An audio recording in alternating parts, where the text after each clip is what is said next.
Shalom, selamat pagi jemaat yang dikasih Tuhan. Kiranya sukacita Tuhan selalu melimpah dalam hidup kita.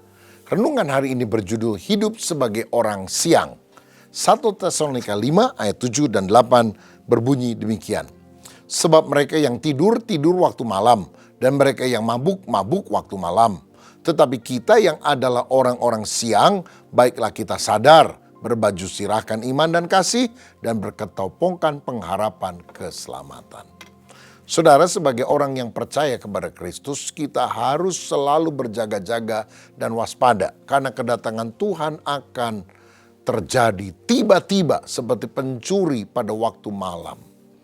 Nah, karena itu jangan kita tertidur secara rohani.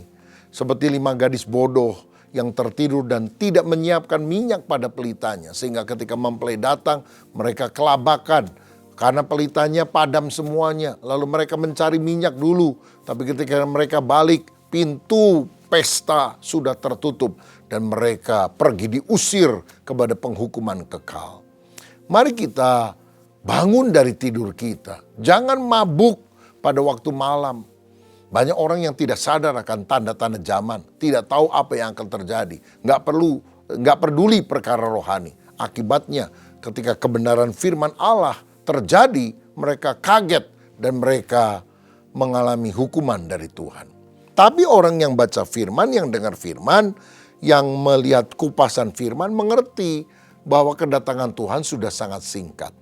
Misalnya kalau saudara baca sebuah kitab dalam perjanjian lama, yaitu kitab Amos pasal 1. Ada nubuatan, adanya bangsa-bangsa yang akan berperang, melawan Israel, tapi mereka akan dikalahkan karena Tuhan akan menghukum mereka melalui Israel. Dan kalau itu terjadi, kita sadar waktunya makin singkat. Kalau saudara nanti teliti ya, dalam Amos pasal 1 ayat 3-5, ada hukuman atas Damsyik. Damsyik itu Damaskus sekarang, Suriah. Saudara lihat, maka Suriah, Basar el-Assad baru saja mengalami kejatuhan, diganti oleh yang lain, dan Israel juga membombardir daerah Suriah. Yang kedua, Amos juga pasal pertama ayat 6-8. Di sana dibahas tentang Gaza yang akan terbakar. Karena Gaza ini dikuasai oleh kelompok Hamas. Dan kalau saudara perhatikan, kata Hamas itu ada dalam Alkitab bahasa Ibrani. Dalam Kejadian 6 ayat 11 dikatakan bumi ini penuh dengan kekerasan atau kejahatan. Ini terjadi pada zaman sebelum Nuh dan bahteranya diselamatkan oleh Tuhan. Dunia penuh dengan kekerasan, bahasa Ibraninya Hamas. Nah, orang-orang Hamas akan mengalami kekalahan dan Gaza akan terbakar. Lalu yang ketiga adalah Amos 1 juga ayat 9 dan 10. Di mana Tirus atau Venesia kuno yang ada di Libanon juga mengalami hukuman Tuhan. Kita tahu Hizbullah menembaki Israel, tapi Israel melawan dan menghancurkan mereka. Nah, kalau kita lihat apa yang terjadi saudara, baik di Suriah, Damaskus, baik di Gaza, dan juga baik di Tirus atau Libanon, semuanya terjadi pada masa hidup kita. Itu sudah ribuan tahun dinubuatkan di dalam Alkitab.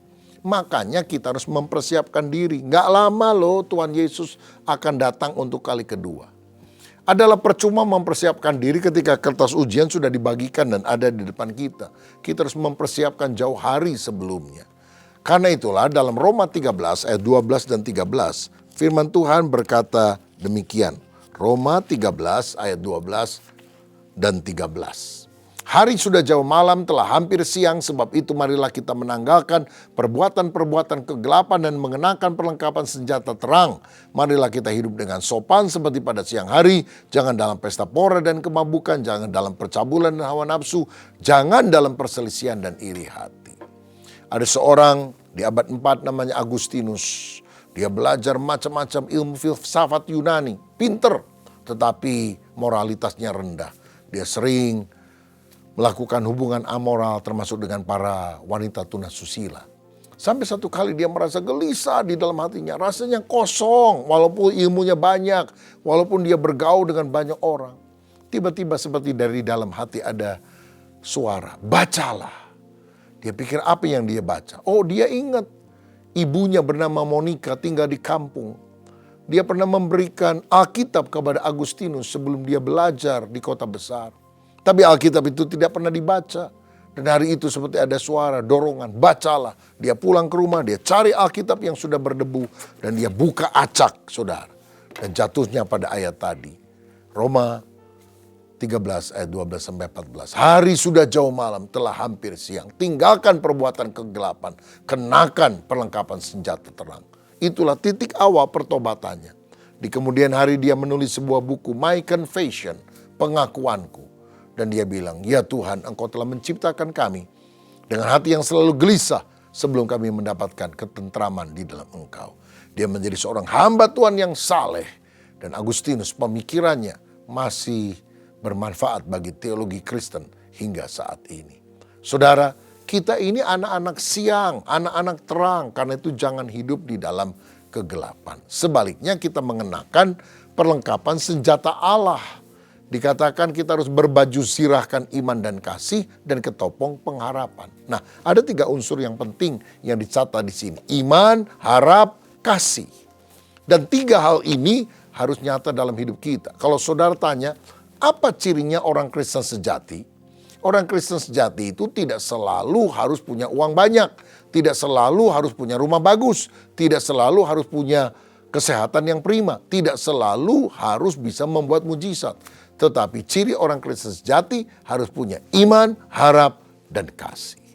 Karena itu kenakanlah baju zirah, iman dan kasih.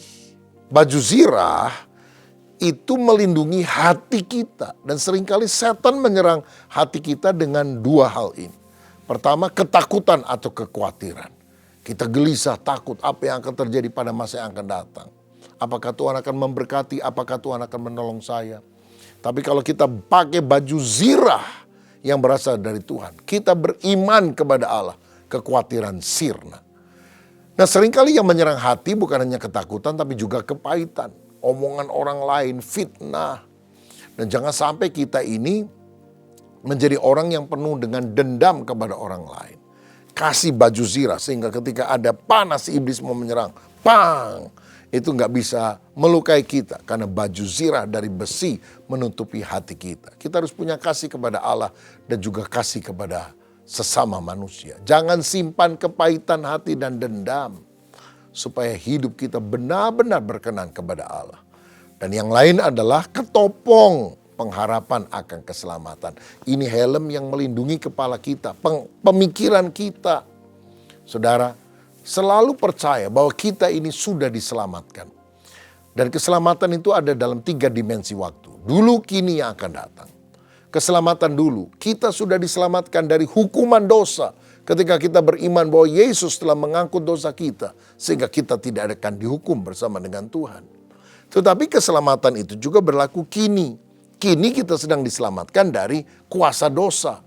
Karena walaupun kita sudah selamat dijamin masuk surga. Kadang-kadang kita masih berbuat dosa. Makanya kita harus hidup suci.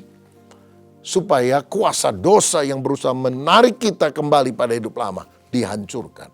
Dan yang akan datang, keselamatan itu adalah keselamatan dari adanya dosa. Nanti dosa tidak ada lagi waktu kita bersama dengan Yesus dalam kerajaan sorga. Sehingga keselamatan yang seutuhnya adalah dulu, kini, dan yang akan datang. Di mana kita akan mengalami keselamatan yang sempurna. Di mana kita juga akan mengenakan tubuh kemuliaan seperti yang dimiliki oleh Tuhan Yesus. Karena itu saudara, menjelang kedatangan Tuhan kali kedua, jangan hidup dalam gelap.